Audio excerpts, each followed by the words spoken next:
News. नगर परिषदेच्या नव्या मुख्याधिकाऱ्यांचे स्वागत। आमदार बाळासाहेब मांगुळकर यांची समस्यांवर सकारात्मक चर्चा।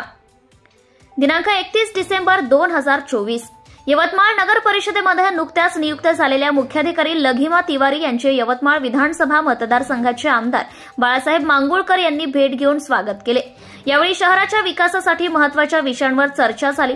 इलेक्ट्रिक पोलच्या दुरुस्तीपासून सांडपाणी व्यवस्थापन, पिण्याच्या पाण्याचा पुरवठा, स्वच्छता मोहिमेला गती देणे, कचरा व्यवस्थापनासाठी उपलब्ध असणाऱ्या घंटागाड्यांची सुधारणा तसेच आरोग्य आणि मानवी वस्तीशी निगडीत समस्यांवर उपाययोजना करण्याबाबत मुख्याधिकाऱ्यांसोबत सकारात्मक संवाद साधला गेलाय। या बैठकीला रवी ढोक, प्राध्यापक डॉक्टर बबलू उर्फ अनिल देशमुख, वैशाली सवई, प्रमोद बगाडे, ओम तिवारी, नितीन मिर्झापुरे, विक्की राऊत यांचीही उपस्थिती होती। सर्वांनी शहरातील विकास कामांबद्दल सखोल चर्चा करत एकत्रित प्रयत्नांची गरज अधोरेखित केली आहे। आमदार मांगुळकर यांनी नगर परिषदेसोबत सहकार्य करून यवतमाळ शहराला स्वच्छ, सुंदर आणि सुविधा संपन्न करण्याचं ध्येय व्यक्त केलंय।